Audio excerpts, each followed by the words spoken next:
The UK government will soon be introducing fundamental changes in how money works.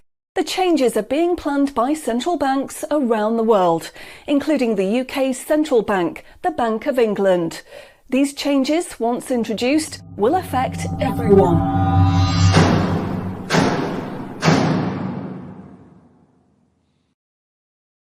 So, what are these changes really about?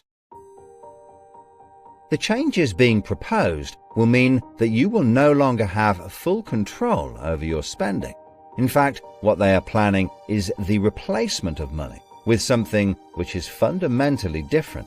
Therefore, it's not just cash they want to remove from the economy, it is money itself.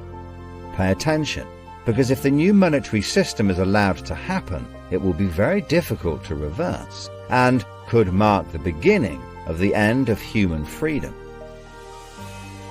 In order to explain the changes that are being planned right now for your tomorrow, let's explain a little bit about how your money works today.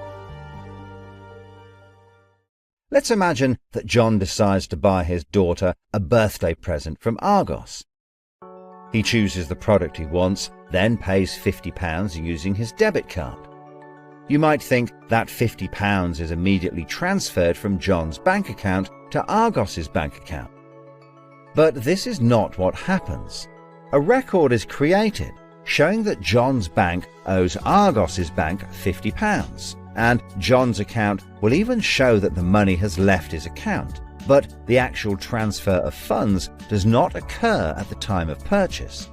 John's £50 purchase is one of about 50 million UK transactions that occur every day, and although in each case the account may show that the money has been transferred, the actual movement of funds between the banks only occurs once every day. Every 24 hours, all the payments made to and from each of the UK's 300 plus registered banks are added up to determine how much each bank owes the others. The Bank of England, which is the central bank that all other banks in the system are connected with, derives the total amount that each bank owes and is owed for that day. The Bank of England then intermediates and exchanges funds between all the other banks. So the Bank of England does not know anything about John or the £50 he spent on his daughter. John's money is just a tiny part of a huge transfer of funds. This means that the only organisation that can see what John does with his money is his own bank. The central bank cannot see what John spends his money on, or when he spends it, and John's bank is under an obligation not to share details of his spending with anyone. This means that, rightly, there is a good degree of anonymity and privacy over what John decides to spend his money on. This, in turn, means that a government or central authority, such as the Bank of England, cannot directly restrict John when he uses his debit card, because it has no visibility of what John is doing with his money. If John had paid for the present with £50 of cash, then the purchase would be completely anonymous. Nobody, including John's bank, would know what he had spent his money on.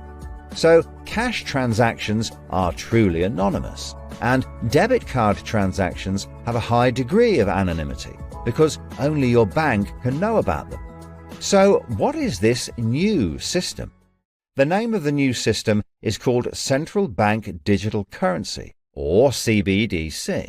It sometimes has other names, such as smart money. Here's how it works. Let's imagine that John, again, decides to buy his daughter a birthday present from Argos. His mobile phone has a smart money wallet or app on it, from which he pays £50 for the product.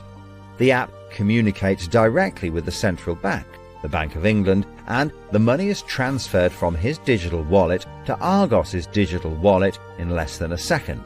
The transfer of funds occurs at the time of purchase, and the transaction is recorded and approved by a centralized computer system on a centralized blockchain.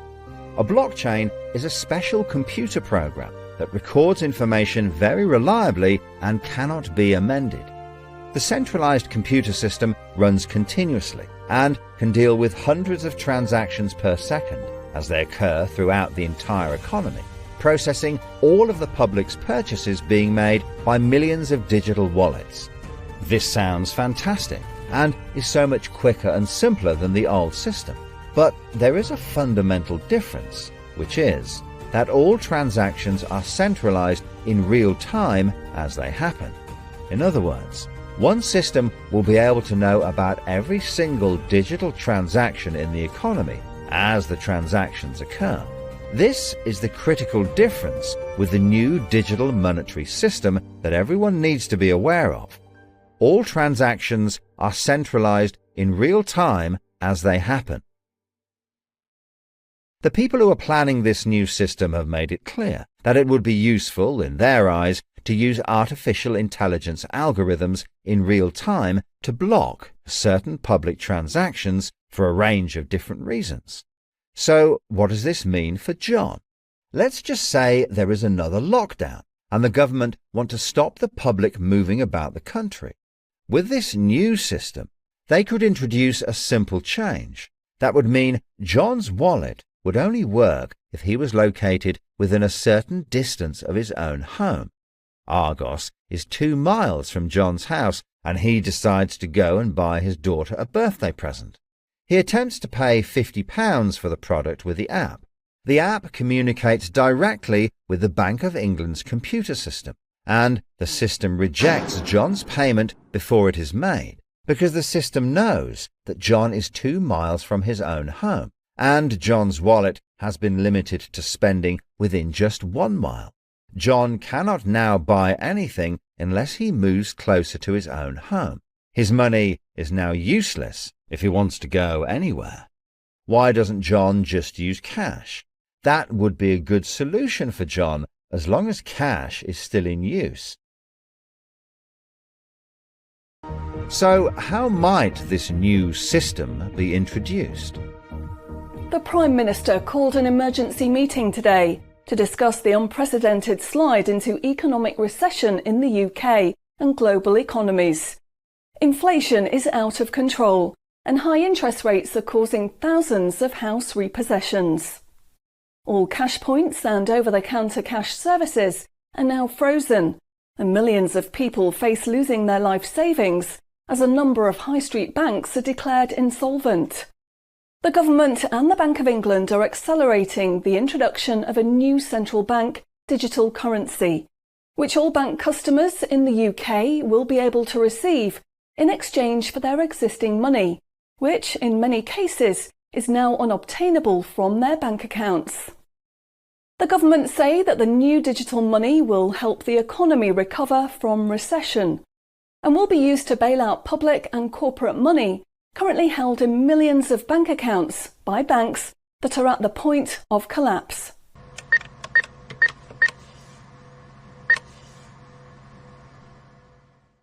It says cash unobtainable from this account. It's frozen our money. Bleeding hell, John. How much have we got in the house? We've only got £120, and when that's gone, nothing. I don't believe it. The bank's frozen our money. We've got £25,000 in that account, and no way of getting it back. Download your central bank CBDC wallet app today and get bonus digital pounds free.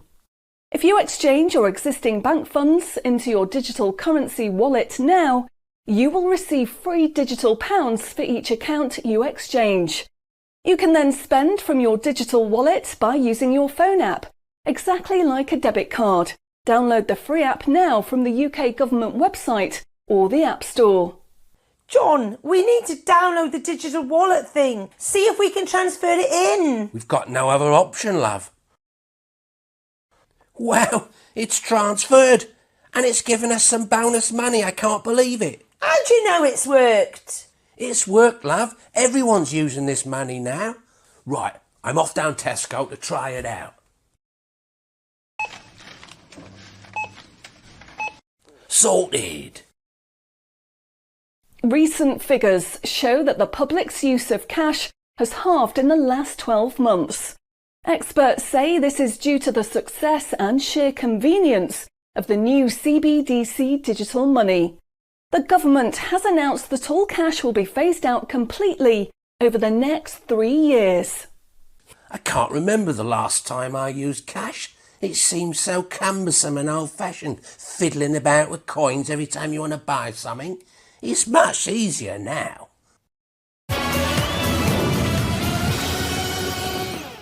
Have you seen the remote control, love? Look what I found. Remember these? What are you going to do with that? Well, I don't know. Look, why don't we keep it? I'll put it in a picture frame. My name's Charlie. Recent data from the annual Climate Change Conference has revealed that only a drastic reduction in fossil fuel use will help protect against climate change. The government has announced limits on petrol and diesel use for all individuals in the UK, which will be enforced using smart money. Each wallet will be limited to a purchase of 15 litres per week, after which the wallet will be prevented from making any further purchases in that week. Ah, bollocks. Growing concerns over obesity and bad health will be tackled using the Smart Money network. The government proposes to limit the total number of sugary foods that each digital wallet can purchase in any given month. What?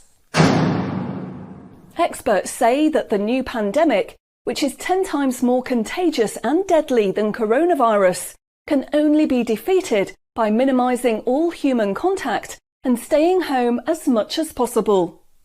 In order to enforce this, all digital wallets will only work within 1 mile of the address at which they are registered. Shopping times will be staggered so that you can only make purchases for a 2-hour period each day. All non-essential item purchases will be rejected. Jesus Christ. The government, in a move to stimulate growth in the economy, is trying to ensure that all benefit money paid out to the public is spent within an appropriate time period. From the 1st of August, all benefit payments, including the new social credits, should be spent within 2 months of receiving them. Benefit money will expire and be of no use if it is not spent within the 2-month period. Blimey, they're putting a shelf life on money. Vaccination uptake for the latest pandemic is now at 95%. Anyone who has not been vaccinated will have restrictions placed on their wallets. For the 5% unvaccinated, spending will only be allowed at certain times and within 1 mile of home.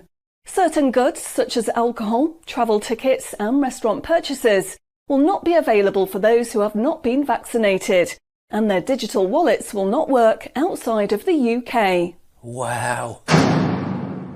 Concerns are growing over people who grow and supply their own food outside of government-approved companies. The government will be restricting the purchase of all seeds and other farming products for anyone that is not a registered farmer. What are they doing that for? The government is trying to reduce the amount of red meat people eat in their diet for environmental and health reasons. Digital wallets will only be allowed to purchase 8 ounces of red meat per week. How much is 8 ounces? In order to protect the environment, the government is introducing limitations on the amount each wallet will be able to spend on the following products: aerosol cans, single-use plastics, coal, meat, chocolate, fish and coffee. What about fags? In a move to encourage good behaviour, the government is awarding digital currency direct to your wallet if you report on anyone breaking lockdown rules or report on individuals expressing extremist views. Anyone deemed to be expressing extremist views may in turn have restrictions placed on their wallets. What's that mean, extremist views? If you give up your cash, you will give up freedom for yourself, and you will give up the freedom of generations to come. It's not the convenience of the new money that is important. What is important is the fact that centralized administration of smart money could be used to control every aspect of your life. Say yes to keeping cash and say no to centrally controlled smart money. What they are going to propose is not money, it is a social control system. Please spread this message.